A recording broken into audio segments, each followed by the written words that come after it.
Alice, I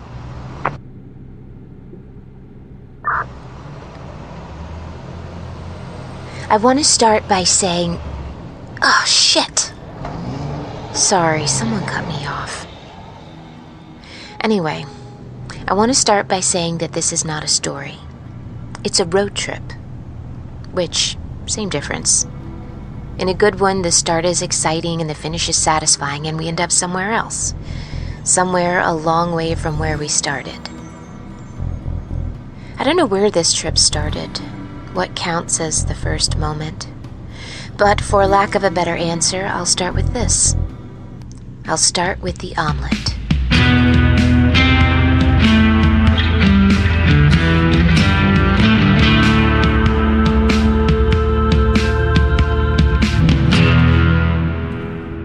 I was sitting at a gas station.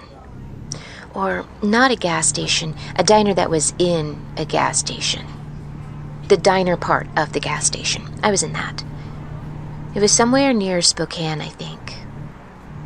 I saw a man eating an omelet, but it wasn't the omelet. But it was just the way he was eating the omelet. He was devouring it. Big chunks of yellow scooped up with long, grease-stained fingers, just shoving them into his mouth. And he was staring at me. He was wearing a yellow hat, like a baseball hat. His fingernails were yellow too, not cigarette yellow or nail polish yellow, translucent yellow, just below the surface. Polo shirt, dirty, filthy, dirtier than you think a restaurant would allow someone to wear, would serve.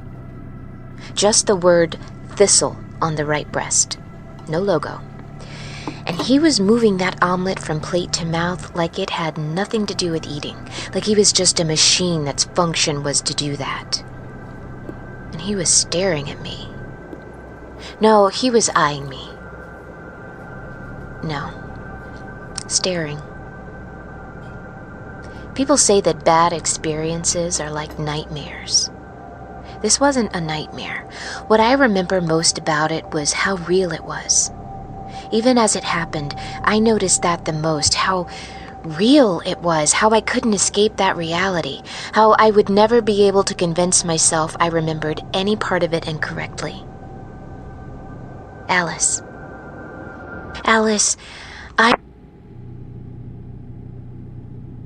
It's the engine, Alice. The sound of it. The noise of a truck this size. The height. It's the height.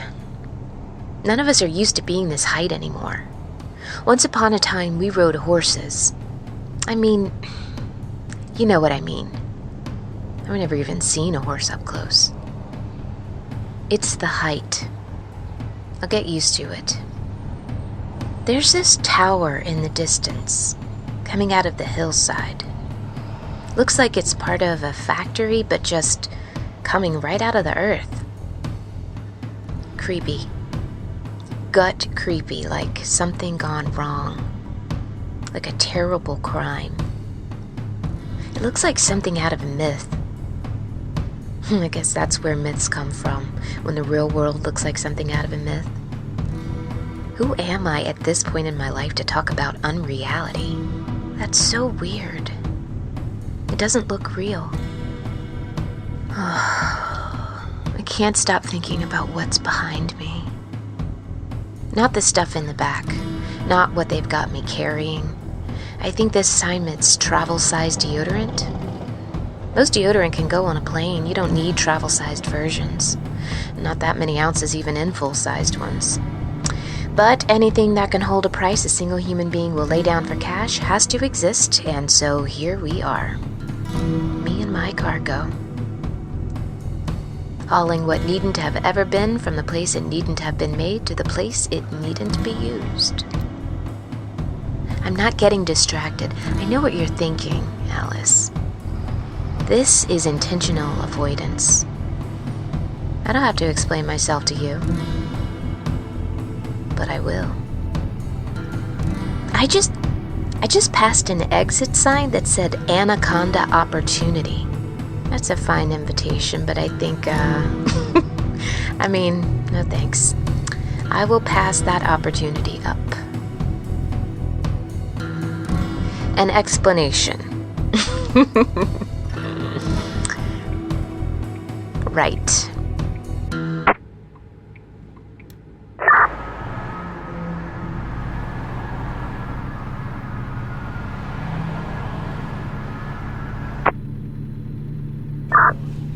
Big chunks of eggs. Chewing them. Devouring them. He saw me staring back. Now we were staring at each other. Something electric and monstrous there in the diner between us. The face of death in styrofoam ceiling tiles and sagging pleather booths. He got up and approached my table. His clothes were filthy. He walked like his legs weren't muscle and bone, but just sacks of meat attached to his torso. He sat across from me and he licked his lips. When he spoke, his voice sounded like the accidental hollowing of the wind. "It's a fine evening," he said. "Doesn't look much like rain." Egg crusted his lips and his chin. His teeth were an impossibility of spacing and angle. Nothing about his tone matched the words he was saying. At first, I didn't say anything.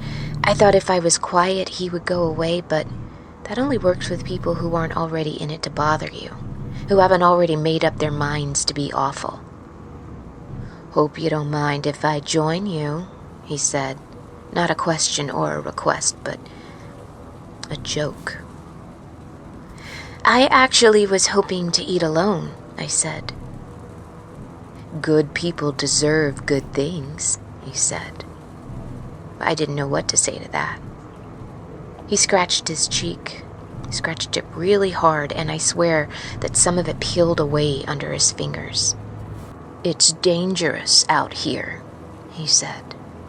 "Out where?" I said. "This state? This country? Life is dangerous. Did you come over here to explain death to me?" He laughed. "Yes," he said. "I came over to explain death to you." He leaned in close.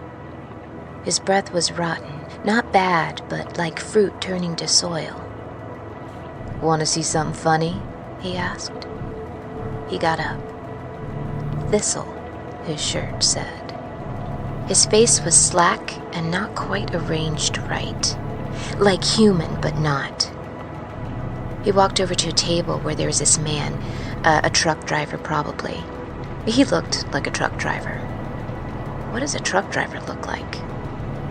"Hey, Earl," the Thistle man said. "Huh?" said Earl, looking up. He seemed just as unhappy as me to be disturbed, but then the Thistle man grabbed him by the back of his neck and Earl's face went vacant. The Thistle man picked Earl up by the neck and Earl walked with him. He looked asleep almost, or like some part of him wasn't there anymore. Neither Earl nor the Thistle man paid their checks. No one did anything. No one looked. But it was... There are times I hate you more than any of them, Alice. Out to the parking lot.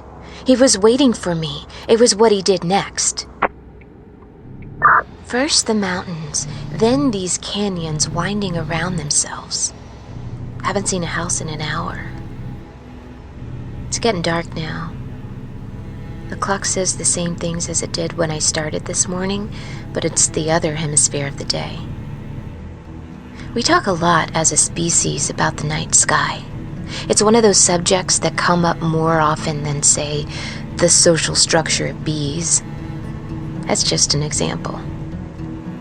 Which is interesting because the social structure of bees is something. It is an active object that can be looked at. And so much of the night sky is nothing at all. It is an empty box. And, like all emptiness, it is a mirror.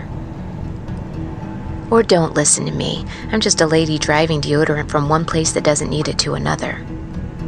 I only say because, well, if you could see what I'm seeing, you'd understand. The The night sky is something striking right now against the dark silhouettes of the trees. It's beautiful. So much that I've seen is beautiful, more than you would think, even the worst things. And isn't it funny that the trees blot out the sky? Physical objects as shadows against the void. We are nothing if not absurd. We are nothing.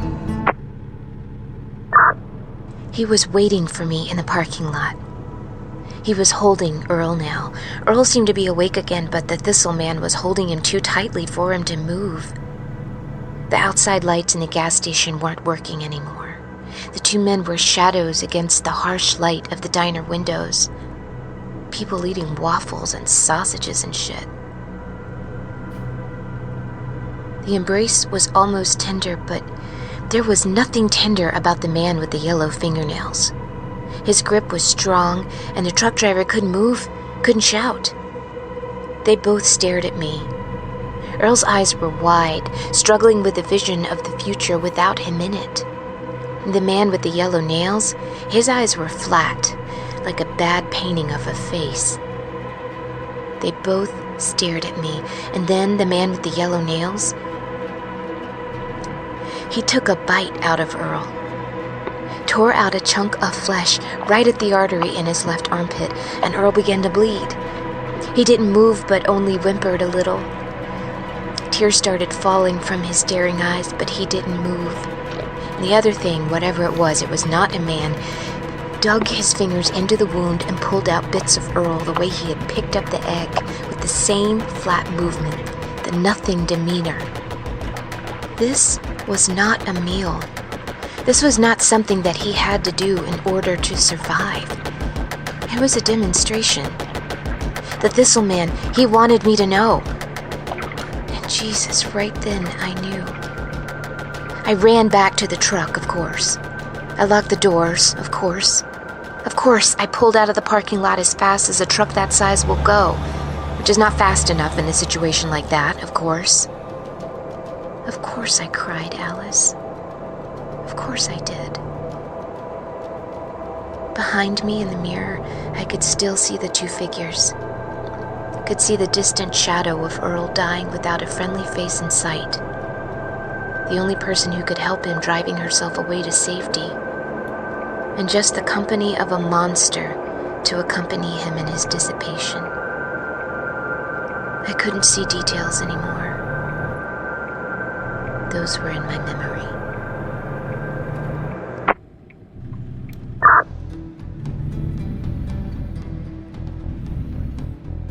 Flat and grassy, I think. It's dark now and the darkness is vast here.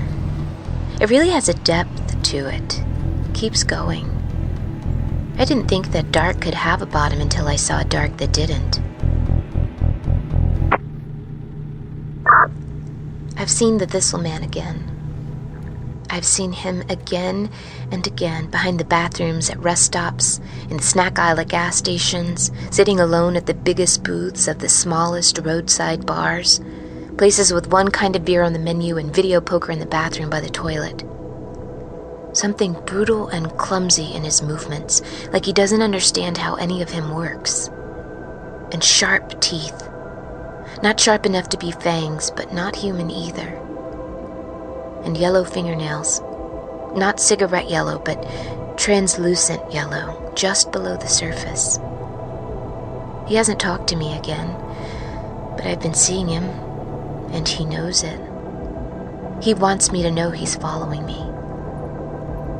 I don't know who this... I won't say man. He isn't a man. I don't know what he is. Do you know, Alice? Is this why you left? Or was it something else?